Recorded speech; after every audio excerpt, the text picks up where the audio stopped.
হাঁটুর অস্ত্রোপচার করতে হবে, কিন্তু হাঁটুর অস্ত্রোপচার করার পরে ফিজিওথেরাপি তো লাগবে।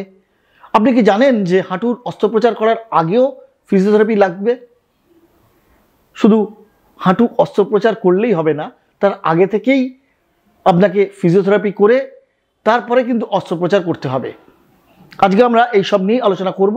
আজকে আমরা পাশে পেয়েছি এফপিসি অর্থাৎ ফিটনেস ফিজিওথেরাপি সেন্টারের কর্ণধার কাজী জয়ীফ ইসলামকে। নমস্কার, আমি Kazi Juyef Islam, physiotherapist, PhD scholar, MPT neuro, former physiotherapist of Indian national team. আজকের বিষয়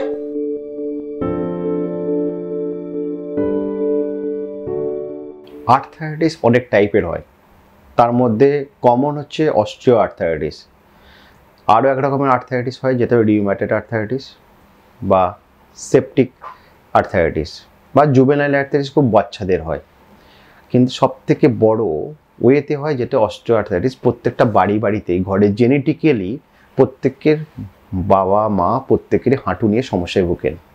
মেয়েদের পরিমাণ বেশি, তার কারণ হচ্ছে ফিমেলদের 40 to 45 এজের মধ্যে যে মেনোপজ হয়, তারপর তার যেহেতু হরমোনাল ইমব্যালেন্স হয়, তার জন্য দেখা যায় ক্যালসিয়াম ডিপোজিশন অনেক কমে যায় বডির মধ্যে। তাছাড়া একটু মেয়েদের ফিমেলদের বিভিন্ন জায়গায় মানে গ্রামগঞ্জে সব মানুষদের বাল্কি হয়ে যায়, একটু ওয়েট বেশি ওবেসিটি হয়ে যায়, নিয়ের স্পেস কমতে থাকে এবং নিতে অনেক রকমের অস্টিওপাই নতুন নতুন বোন ফর্মেশন হতে পারে এবং প্যাটেলারও মুভমেন্ট কমে যায়।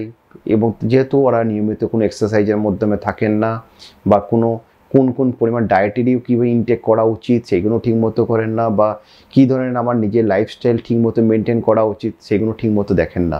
সেই কারণে অনেক সময় এই সমস্ত অস্টিওআর্থ্রাইটিসে মানুষের প্রবণতাটাই বেশি থাকে, তার জন্য মানুষ খুব কষ্ট পায় হাঁটু নিয়ে। এবং হাঁটুতে ব্যথা হওয়া মানেই আর তাকে অপারেশন করতে হবে, নি রিপ্লেসমেন্ট করতে হবে, এরকম কোনো মানে হয়ে দাঁড়ায় না। দেখতে হবে যে আর্থ্রাইটিসের অনেক কটা স্টেজ আছে, গ্রেড 1, গ্রেড 2, গ্রেড 3 এরকম করে গ্রেড 4। দেখতে হয় যে কোন স্টেজে আছে হাঁটুটা, তার জন্য একটা এক্স রে দরকার হয় এবং অনেক কটা ব্লাডের ইনভেস্টিগেশন দরকার হয়, তার কী কম্পোনেন্টগুলো কেমন আছে দেখার জন্য। সেই অনুপাতে গ্রেড কী ধরনের তার নিতে যন্ত্রণা হচ্ছে, নিটা হয়তো কোনো রকমের কিছুই করেনি, হয়তো কোনো রকমের ব্যাড পশ্চার বা তার যে গেট প্যাটার্ন, তার চলা হাঁটার প্যাটার্নটা হয়তো অনেক সময় খারাপ আছে, তার জন্য অনেক নি পেন আসছে। বা যার হয়তো কোনো পশ্চারে উনি চলতে থাকেন, উনি ভালো আরাম পান, বা জুতো অনেক সময় পড়েছেন, জুতোর প্রবলেমের জন্য আর হাঁটুর এত ব্যথা এলো। এই বিভিন্ন ধরনের ব্যথা আসার জন্য যে সেটা আর্থ্রাইটিস হতে হবে সেটাও কোনো মানে নাই। কিন্তু দেখতে হবে কোন কারণের জন্য ওনার ব্যথাটা আসছে এবং সেই ব্যথাটার জন্য তার কি প্রবলেম ক্রিয়েট করছে। তে নিচে মেঝেতে বসছে, দিয়ে উঠতে পারছে না, বা সে দেখলাম যে কোনো সিঁড়ি দিয়ে ওপর নামচি করতে যাচ্ছে, উঁচু নিচু করতে গেলে তার হয়তো খুব নামতে বা উঠতে খুব সমস্যা হচ্ছে, বা কিছুক্ষণ হাঁটার পর 10-15 মিনিট হাঁটার পর হঠাৎ বলছে আমার পাটা ভারী হয়ে যাচ্ছে, বা দেখতে গেলাম যে আমি বাথরুমে বসে উঠতে পারছি না, উঠতে খুব কষ্ট হচ্ছে। এরকম ধরনের বিভিন্ন ধরনের পশ্চারে উঠা বসতে যখন কষ্ট হচ্ছে তার মধ্যে, তখন ভাবতে হবে তার মধ্যে কোনো চেঞ্জেস আসছে কিনা। ফিমেলদের ক্ষেত্রে মাস 40 বছর থেকে 45 বছরের পর মেনোপজ হওয়ার পর যদি হাঁটুতে প্রবলেম হয়, আমরা দেখে নেবো, একটা এক্স রে করে নেবো, দেখে নেবো তার মধ্যে কিছু ফাইন্ডিংস আছে কিনা। যদি দেখি সেটা প্রাইমারি এই আর্লি স্টেজে এখন আরম্ভ হয়েছে, সেখানে ফিজিওথেরাপিস্টের কাছে কনসাল্ট করুন। প্রপার ওয়েতে 2 সপ্তাহ বা 3 সপ্তাহ ফিজিও করে নিন, ফিজিওথেরাপি ট্রিটমেন্টের প্রোটোকলে থাকুন, এক্সারসাইজের মাধ্যমে থাকুন, নর্মাল লাইফ যতদিন বাঁচবেন সুস্থ থাকবেন, সেই ডাক্তারবাবু আপনাকে এক্সারসাইজ দেখিয়ে দেবে। যদি দেখেন যে না বুঝতেই পারিনি, হঠাৎ পেন আরাম বললো, হঠাৎ আমার আর্থ্রাইটিস চেঞ্জ বুঝতে পারলাম, তখনও কিন্তু দেখলে প্রচণ্ড পেন হচ্ছে, তখনও আবার ফিজিওথেরাপিস্টের কাছে যাবেন, একটা এক্স রে করবেন, সেই ফিজিওথেরাপিস্টই গাইড করবেন, এক্স রে নিয়েই আসতে পারেন বা নিজেও এক্স রে করে আসতে পারেন, দেখাবেন এবং দেখে তার ফিজিওথেরাপিস্ট গাইড করে দেবেন কীভাবে এক্সারসাইজ করলে আপনি ভালো ফল পাবেন। যাদের একবারে ধরেন 60 বছর কি 65 ইয়ার্স বা 70 ইয়ার্স যাদের বয়স হয়ে গেছে, যাদের দেখছেন যে হাঁটুর অবস্থা খুবই খারাপ, তাদের ক্ষেত্রে যে নি রিপ্লেসমেন্ট করবেন, কিন্তু নি রিপ্লেসমেন্ট করতে গেলেও মাথায় রাখবেন নি রিপ্লেসমেন্টের আগে একটা ফিজিওথেরাপিস্টের কাছে মিনিমাম 3 সপ্তাহের মতো ফিজিওথেরাপি করে যেন নি রিপ্লেসমেন্ট করতে যাবেন।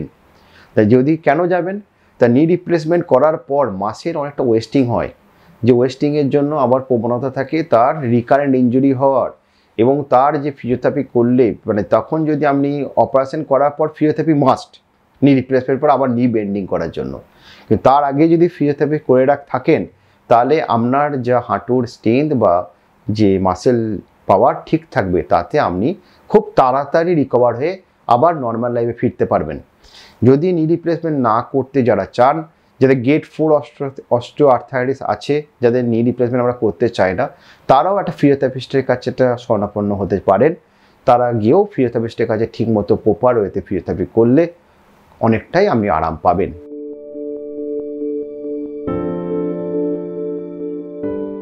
নি রিপ্লেসমেন্ট হবে কখন? যখন তার নিয়ের দুটো উপরে যে বোনটা হচ্ছে তার ফিমার এবং নিচেরটা হচ্ছে টিবিয়া, দুটো বোন যখন একসাথে যখন অ্যাটাচড হয়ে গেছে, তখন কি করে আমরা ডাক্তারবাবুরা কী করে নিয়ে একটু বোন অনেক সময় বোনটাকে অস্টিওটমি বলে, বোনটা একটু কেটে দিয়ে একটু প্রস্থেসিস বসান।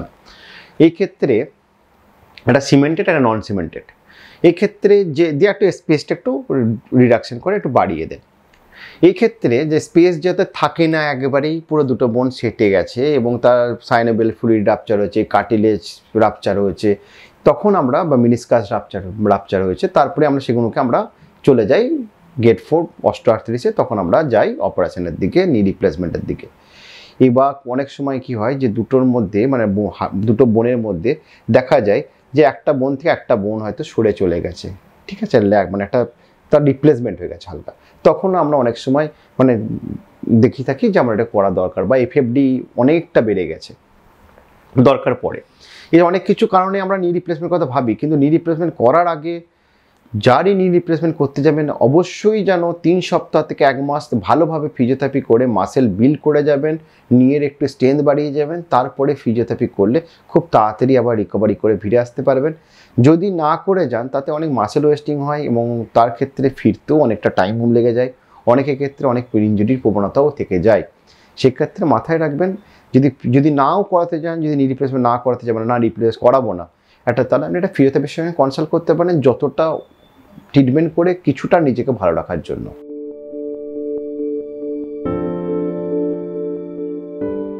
যারা বাতের ব্যথায় ভুগছেন সেটা যদি প্রথমেই ধরা পড়ে, তারা অবশ্যই কিছু কিছু আইসোমেটিক নি এক্সারসাইজ আছে যেগুলো করলে ভালো থাকবেন। সে কিছু কিছু এক্সারসাইজ আমরা করতে পারেন, নিয়মিত একটু স্ট্রেচিং করতে পারেন, এবং তার সাথে সাথে একটু পাওয়ারিং এক্সারসাইজ নিয়ের পাওয়ারটা বাড়ানোর জন্য নিয়ের ওপরে যে থাই মাসেল, সেই থাই মাসেলটাকে ভালো করে স্ট্রেংথ করার চেষ্টা করুন, এবং সেখানে লোকালাইজড কোনো ফিজিও থাকলে তার কাছে কনসাল্ট করুন, তারা সব কিছু আমরা গাইডলাইন দিয়ে দেবে।